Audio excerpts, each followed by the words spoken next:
Hey, what's up guys? Gonna be doing a deck profile for the new Necloth now that we have the Clausolas in the game now. This card makes the deck super consistent. It's very rare that you'll open up with a hand that's unplayable now because of this card. It's so good. Now I've been doing a lot of testing and honestly none of the duels have honestly been too good other than that one duel where the guy at least was able to make a monster. He made like a Dark Law and then I just beat him anyways. But the thing is this deck has very little interaction with your opponent.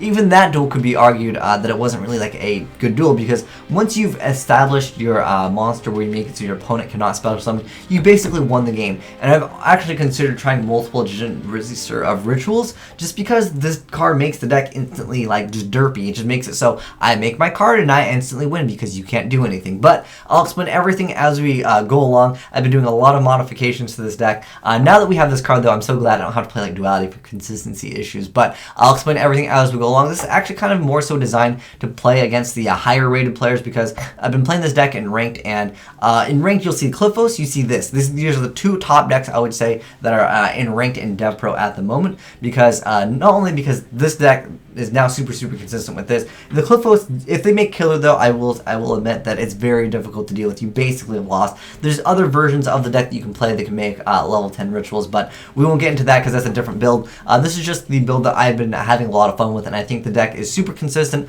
although I feel like there's a lot of games where you have no interaction with your opponent because you make it so they can't special summon, and therefore they can't even play the game of Yu-Gi-Oh! I'll explain all the choices after we go through the deck really quick, and I'll explain why I'm not playing some certain cards in just a moment. So let's go ahead and get started. So 3 Manju, 3 Math Edition, 1 Jin Releaser of Rituals, 3 Tour Guide, 3 Trishulus, 3 Gungnir, 3 Bryanak, 3 Unicorn, 3 Clausolas, 3 Preparation of Rites, 3 Exomere, 3 Kaladomir, 2 Forbidden Lances, 3 Mystical Space Typhoons, and 1 copy of Regeki.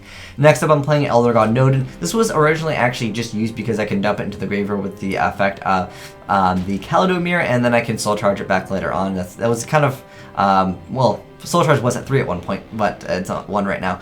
Next up, we have Vulcan the Divine. We have 2 Herald of Rainbow Light, 1 101, 1 Cassell, 1 the Gaga Cowboy, number 17, Giga Brilliant, Alucard, Levier, Temtempo, Zenmains, and Dante, which is actually the card that I actually bust out more than anything in the deck because being able to use the effect of the Kaladomir, or I'm sorry, the Exomere, you're able to use cards out of the graveyard, so that's just extra utility free cards for Dante. And plus Dante's not a bad card because whenever he attacks you goes straight into defense mode. He's like, oh sweet, I attack you, okay, now it's cool, you're not going to attack me, because he also has 25 defense points, so that's actually really nice. So let me go ahead and explain why I'm not playing Vanity's Emptiness. Vanity's Emptiness for me, I mean you already have Vanity's Emptiness built in, and I just make it so you can't special summon, and I'm just going to keep my monster on board.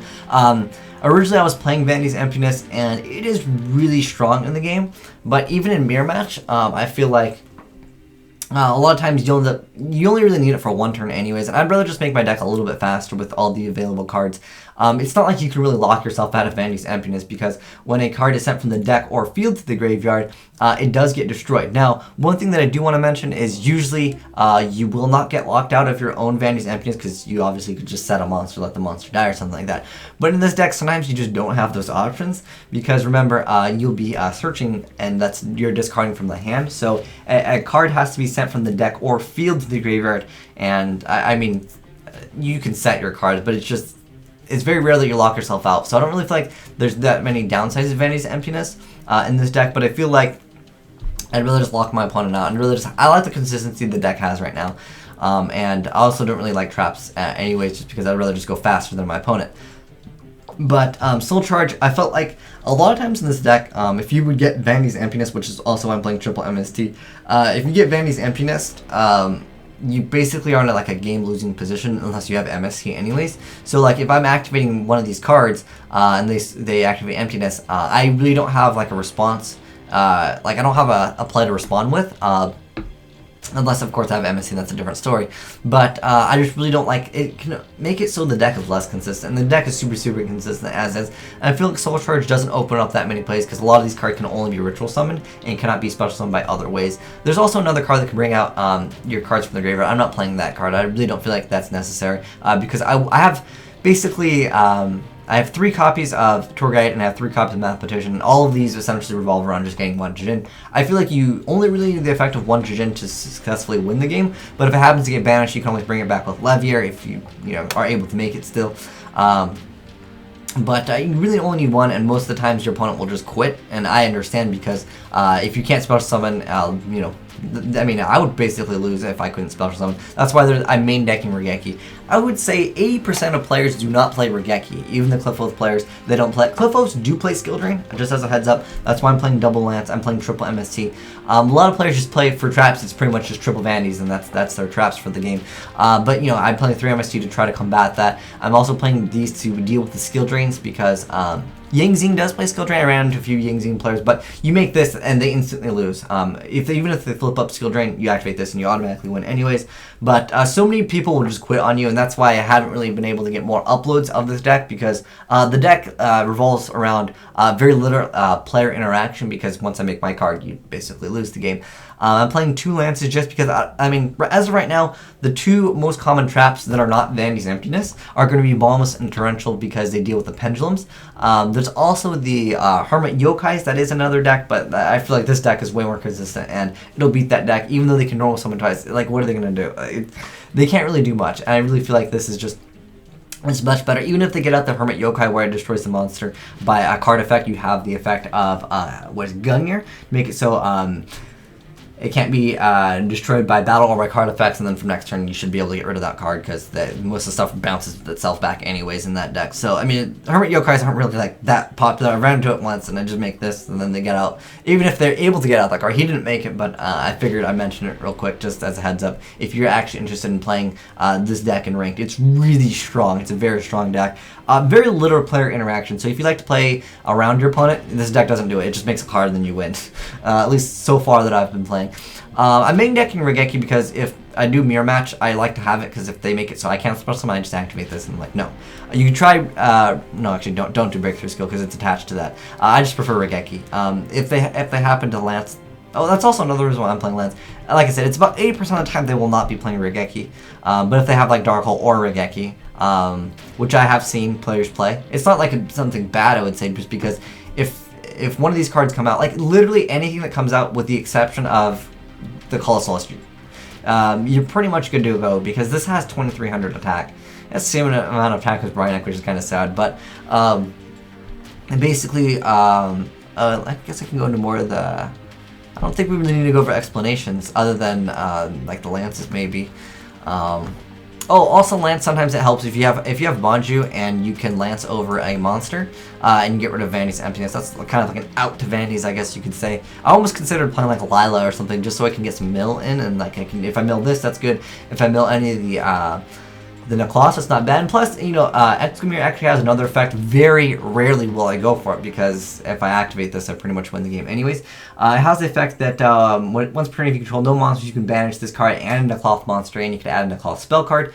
At the moment, there's really only these cards. But in the future, maybe they'll get some more support. Maybe they'll get some Necloth traps or something. I don't know. And this one also adds a Necloth spell card. Maybe they'll add like a Necloth MST that destroys 2 or something like that. That would make the deck on some next level stuff. But for the most part, I feel like this deck is a very strong deck if you're looking to be competitive in the game. This deck is definitely very good. You will lose to Vandy's Emptiness, so just as a heads up. That's, well, of course, why there's 3 of these. And you will also lose to You Can't Special Summon, which would be a pretty much mirror match anyways. I would say the Herald deck has kind of fallen out of favor just because this deck is way more consistent and it locks your opponent out. So if you like the playstyle of Herald, which makes it so your opponent can't play the game of Yu-Gi-Oh!, this is essentially the same thing, except for it's so consistent. Herald, sometimes you open up with bad hands. This deck does not really open up with bad hands at all. Very difficult to open up with a hand that's like unplayable. Also, I wanted to mention Preparation of Rites is very broken in the deck because its downside no longer exists. Because you get to add a level 7 or lower ritual monster, which lets you target Bryanek. Bryanek then lets you add anything that you want because you just discard it. You can Bryanek discard to add Unicorn, and Unicorn to add back anything that's already in the graveyard. Anyways, this card is just so insane. And plus, it's a +1 if you already have a ritual spell card in your graveyard. But the ritual spell card in your graveyard, it can be a plus anyways because you can banish, this card and a Necloth monster from your graveyard, and then you get to add a Necloth spell card. So the deck has so much utility, and I would say it has a kind of a good matchup against Shaddoll, simply because you will not be making anything from the extra deck. Well, I mean, most of the time you're just discarding these. If you go for Tour Guide and you make something, I mean, usually when you're going for Tour Guide, you're going to bring out this, which makes your opponent cannot special summon anyways, so Shaddoll Fusion, irrelevant in the game anyways. Most of the time I end up making Dante, so if you don't know what to make, go ahead and make a Dante and just try to sack, just try to mill. You just want to mill your cards, and Unicorn can search out your cards anyways, so whatever you mill, it's not like there's a downside to it because you just Unicorn search them back. So I feel like this deck is very strong, but if you guys have any suggestions for this deck, hey, definitely let me know in the comment section below. I do not really want to play Vanity's Emptiness. Simply because I already have this. This is my lockout anyways. I almost want to play more, like one more Forbidden Lands, because even though Bottomless and Torrential are at 1, if I get this card out and you can't special summon, I've won the game anyways, pretty much, in most of the higher rated section, because pretty much in the high rated section, it's triple Vanity's Emptiness for traps, and then sometimes they'll play Bottomless, and sometimes they'll play Torrential, because those are really good against Pendulum-based decks. More so, they play Bottomless, because if you Bottomless successfully against a Cliffloaf player, you usually win that duel anyways. I almost considered running it, but I'd rather just make it so they can't special summon, and then I just, pretty much from there, you're good to go unless they equip multiple of the equip cards, and then hopefully by then you'll, I mean, it's too much for them. I'd say if you make it so they can't special summon, you've won the duel anyways. But like I said, if you have any suggestions, let me know in the comments section below, because I think this deck is pretty fun. I don't know if I'll be playing it anymore, because I feel like it makes it so your opponent can't really play the game of Yu-Gi-Oh! Because special summoning is so required in most decks. Although I would say Boojins could have a decent matchup against this, because Boojins probably won't care about that. The no special summons against Claude. I really don't care about that anyways. But other than that, though, this deck is actually pretty strong in the game. But like I said, suggestions more than welcome. And yeah, that's it for the deck. I don't know if I'll be, like I said, I probably won't be playing it anymore. I'm tired of the way it plays. It was fun for about 20 minutes, and I'm kind of over it now. But thanks for watching, guys. Azneyes out.